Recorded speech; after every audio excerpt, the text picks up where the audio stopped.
What if global conflict isn't always about, armies crossing borders? What if it's more like a silent siege, something that subtly eats away at a nation's core? That's a powerful image. Well, today we're diving deep into Dr. Pooyan Ghamari's framework from The Nation Ensnared in Two Matrices.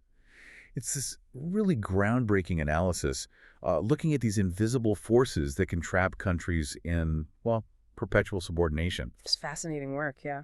Our mission here, for you listening, is to really dissect these two matrices, the global one and the domestic one.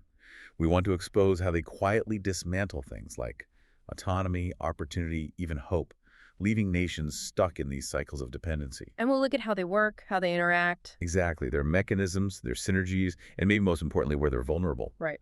So you should walk away with a shortcut, really, to understanding this complex architecture of modern power. Lots of surprising facts, specific examples. Those aha moments about the world. Okay, so to really get this, we need to start by pulling back the curtain on those forces acting beyond borders. This is what Dr. Ghamari calls the global matrix. Mm-hmm. And it's not about troops on the ground, is it? It's control through other, more insidious means. A key part being these surgical sanctions.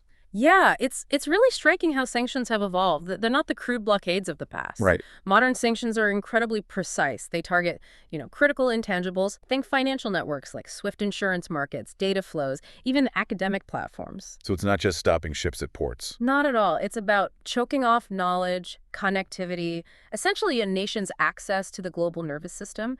It's less like economic pain and more like a kind of silent suffocation. Wow. That's Suffocation. That really paints a picture. Yeah. And the real-world consequences for you to consider are pretty stark, aren't they? Right. We see examples where, say, access to raw materials gets cut off. Right. And suddenly a nation's pharmaceutical industry is struggling. Medicine prices maybe shoot up 200% in just a few years, like we saw post-2018 in one case. And how does this affect people, the human capital? Oh, it's devastating for that. Imagine a developing nation losing, say, an estimated 40% of its STEM workforce between 2014 and 2020. Why? Because skilled people just can't access the global academic scene or the tech platforms they need. So they leave. Brain drain. Exactly. Or think about a country with a promising tech sector, but it just lags because internet access is restricted, speeds are maybe only 2-3 Mbps feeds. It just cripples innovation. Right. And when you block those legitimate pathways, what happens? Black markets boom, elites might get rich smuggling luxury goods while ordinary people are facing shortages, even famine in extreme cases. And Dr. Ghamari also highlights the psychological side of this, beyond the economics. Yes, absolutely. Sanctions tend to breed this culture of scarcity.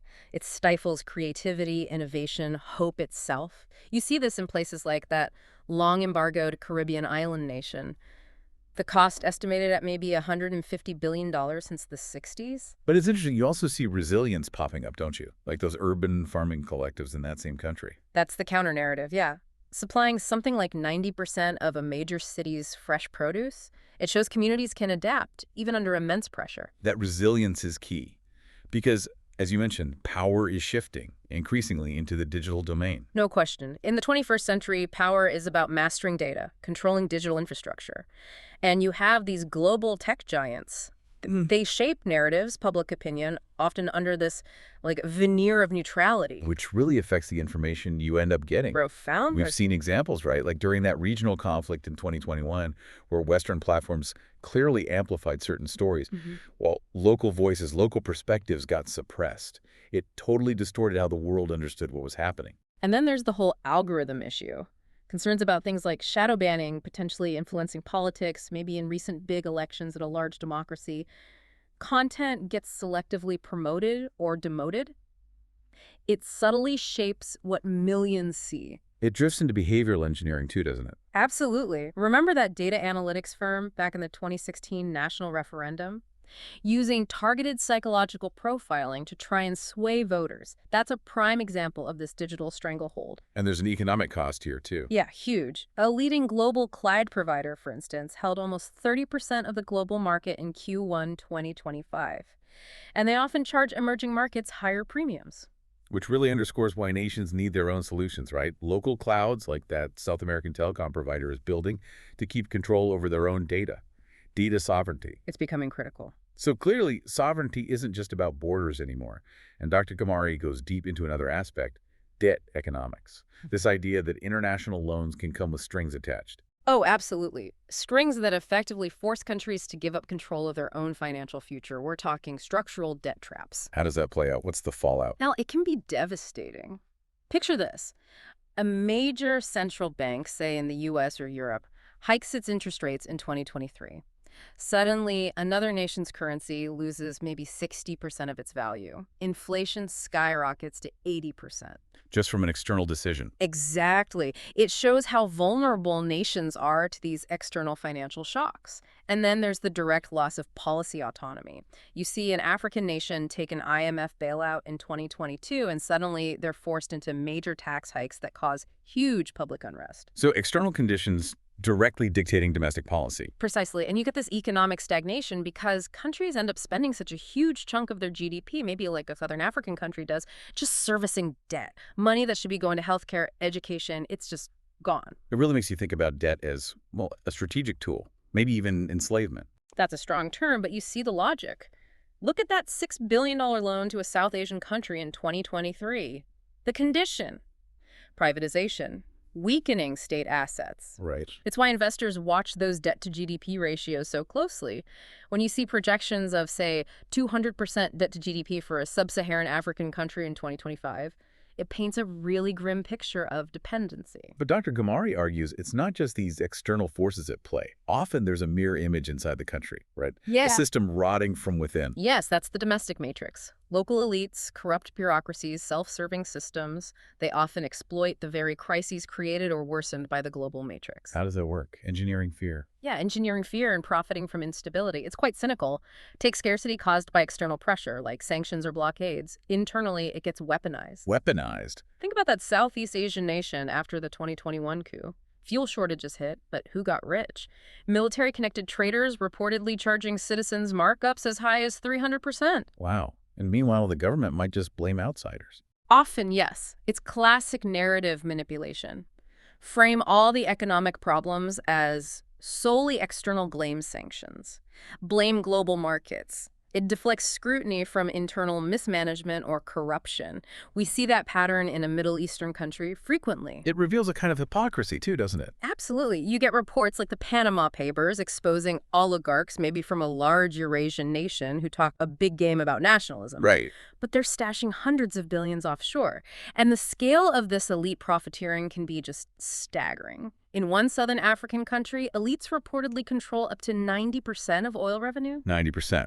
While the majority struggle. Exactly. While maybe 67% of citizens lived on less than $2 a day back in 2013, it really highlights why, if you want to make a real impact, you need strategies like partnering directly with local small and medium businesses, SMEs, to try and bypass those elite networks. So connecting this back to you, the listener. Yeah. What does this mean for everyday life? Dr. Ghamari talks about this concept of rent-seeking economies. Yeah, where profit comes not from creating new value, but from controlling existing assets or resources or acting as gatekeepers. And that, he argues, hollows out the middle class. It obliterates it. The middle class is supposed to be the bedrock of social stability, right? But when you have widespread job insecurity, currency volatility, it just eats away at hope. That's the middle class implosion. Oh, there are numbers to back that up? Oh, yes. The OECD found the middle class income share dropped in 80% of member countries since the 90s.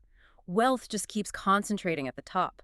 Look at a prominent African nation, 55% youth unemployment in 2023. That's a powder keg. And the World Bank connects this erosion directly to political extremism. They do. Think about those riots in a South American country in 2023. They followed tax reforms that hit middle and lower income people hardest. It shows the link. Which suggests there's a real opportunity or maybe a need for entrepreneurs focused on affordability. Definitely. Like that huge telecom giant in a large Asian nation serving hundreds of millions of low-income users.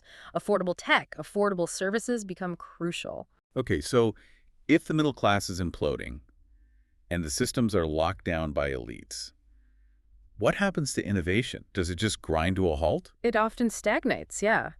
Because opportunities get filtered through these corrupt gatekeepers. Think about a North African country with vast solar potential, maybe $20 billion worth. Huge potential. But it's reportedly blocked by entrenched oil monopolies protecting their fossil fuel interests. Or mining cartels in a Southeast Asian archipelago may be blocking $50 billion in renewable energy projects. So the message for investors is tread carefully.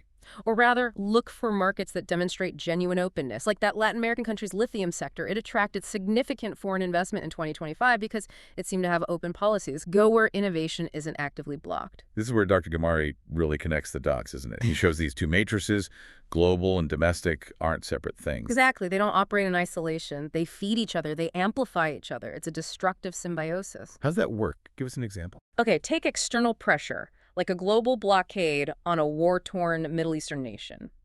Ironically, that can empower internal actors, like warlords, who then control the scarce resources, maybe monopolizing up to 80% of food aid imports. So the external pressure creates an internal opportunity for exploitation. Precisely. And flip it around.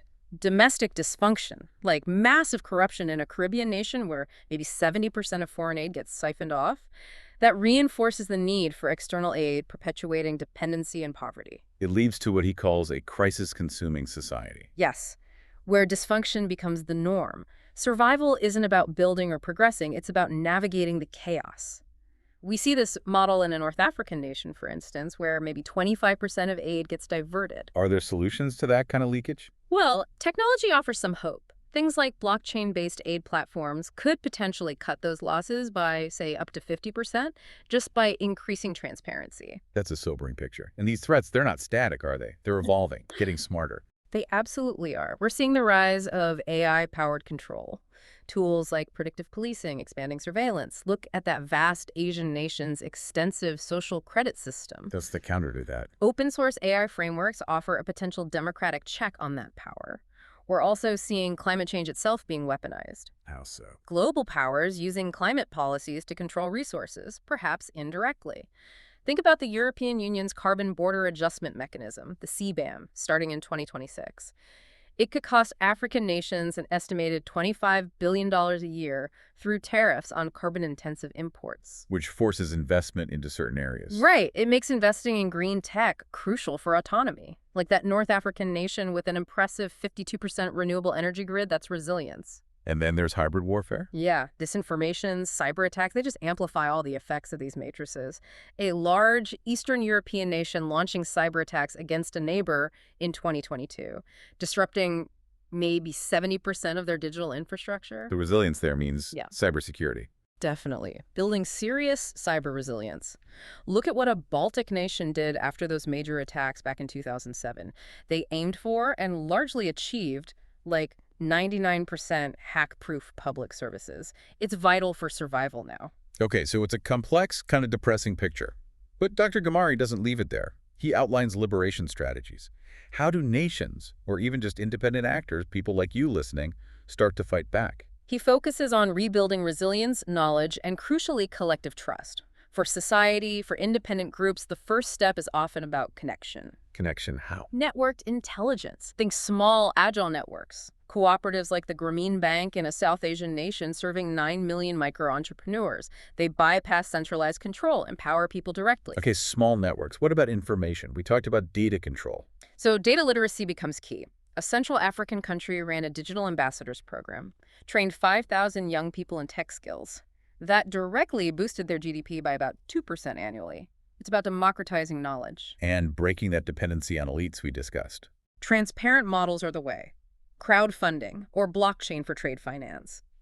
An East African payment platform processing over $100 million a year, it just sidesteps the corrupt middlemen, creates direct, more trustless paths for business. And for people wanting change on the ground, what kind of resistance works? He talks about smart civil resistance, grassroots movements using encrypted tools. Telegram, for instance, projected to hit 900 million users in 2025. We saw it used effectively for coordination in those 2019 protests in a major city. Secure communication is vital. It builds on that idea of horizontal trust. Exactly. Like open source communities, think KubeCon in South Asia. They thrive because they value contributions over hierarchy. That builds really resilient communities from the ground up. What about professionals listening right now? How can they contribute? Build these anti-fragile ecosystems? Look at that Eastern European nation facing conflict. Their tech volunteers developed over 200 apps during the crisis, helping sustain something like $8 billion in exports in 2022. That's anti-fragility in action. Right, for professionals. Master the emerging tech AI ethics, blockchain, understand their implications, and actively leverage those grassroots networks. Build systems that don't just survive shocks, but actually get stronger because of them. Okay, that's the grassroots, the professionals. What about governments? Can they be part of the solution? Reformist governance. Dr. Ghamari argues they must be. And the starting point: radical transparency. How does that look?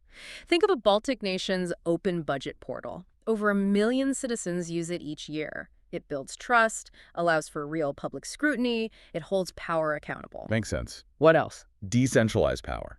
Empowering local councils, giving them real autonomy. A European confederation does this with maybe 2,000 autonomous communes. Yeah. Decisions get made closer to the people they affect. Pushing power down.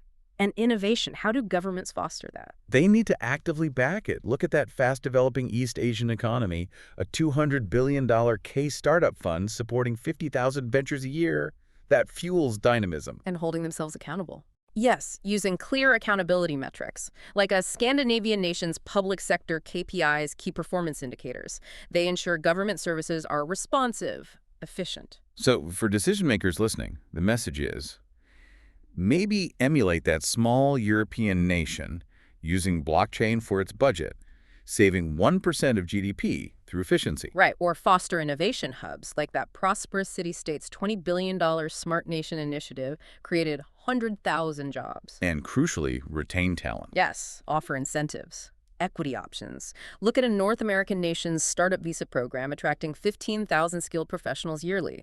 These are concrete blueprints for making a nation future-proof. Ghamari also offers this wizard-level roadmap for transformation. Some key strategies. What's step one? Decode the power matrix. You have to map it out first. Where does the money flow? Where does the data flow? Who holds the influence? See the architecture before you try to change it. Understand the game board. Okay. Then forge small, high-impact networks. You don't need massive organizations. A 5-person team can spark huge change. Think of those West African cocoa cooperatives linking 800,000 farmers, boosting exports 15% in 2023. Distributed power. and resist strategically. Yeah, replace corrupt systems with better alternatives. Use things like blockchain supply chains that can cut intermediary costs by maybe 30%. That directly helps producers and consumers. What about the human side? The ethics. Invest in trust and ethics. It's not just nice to have. Fair trade certified businesses reported 23% annual growth between 2020 and 2025. Ethical frameworks build sustainable economies. People trust them. And staying adaptable. Embrace agility. Look at a Southeast Asian nation's startup seeing 3,000 new ventures a year, thriving on rapid iteration. Adaptability is key. And finally, maybe redefine what success even means. Exactly. Shift the focus. Prioritize collaboration, transparency, real impact. Certified B Corp show this work's growing around 25% annually. Success isn't just profit. It's positive, measurable impact. We also have to keep anticipating, right? These matrices evolve. Constantly. They aren't static. Look at AI adoption surged 60% from 2023 to 2025. But decentralized AI is now attracting billions, maybe $5 billion by 2025, as a direct counter to corporate control. And data sovereignty. That's surging too. Global cloud spending hit $1.5 trillion in 2025, but maybe 40% is now going to local providers. Nations are pushing back, demanding digital autonomy. And we can't ignore social volatility. No. The IMF is predicting major GDP losses, maybe 20%, from inequality-driven unrest by 2050. We saw a preview with those South American protests in 2023. Instability is a massive risk. So bringing it back to you listening, what are some practical takeaways? Think micro initiatives. You don't have to change the world overnight. Look at those East African tech hubs, $10 million investment, training 20,000 young people. Start small, build capacity. Ethical investing. Definitely consider it. ESG funds grew 22% in 2024. It shows a real trend. People want their money to align with their values. Environmental, social, governance factors matter. And for advocacy, organizing? Use secure tools. Encrypted email, secure messaging apps. Protect your communications, especially if you're challenging entrenched power. Okay, so we've covered a lot. We've explored how nations get trapped by these interlocking global and domestic matrices, this silent siege. working through, smart sanctions, digital control, debt traps, internal corruption. Yeah, all those mechanisms of But control. we've also seen there are powerful blueprints for breaking free. Networked intelligence, Yeah. radical transparency. And that unwavering commitment to trust and ethics, that's fundamental. Nations aren't going to break free through big chaotic revolutions necessarily, or just by sitting back and complying. No. Dr. Ghamari suggests it's through that networked intelligence, collective self-awareness, and really redefining our values. It's a transformation that's slow, maybe deliberate, but potentially unstoppable. So the final thought for you to chew on: how might understanding these invisible matrices change the way you read the news, or make financial decisions, or even just engage with your own local community? What small strategic act of resistance, maybe building resilience, fostering trust, could you start in your own life? Because the power to decode the game and maybe even change it really does start with you.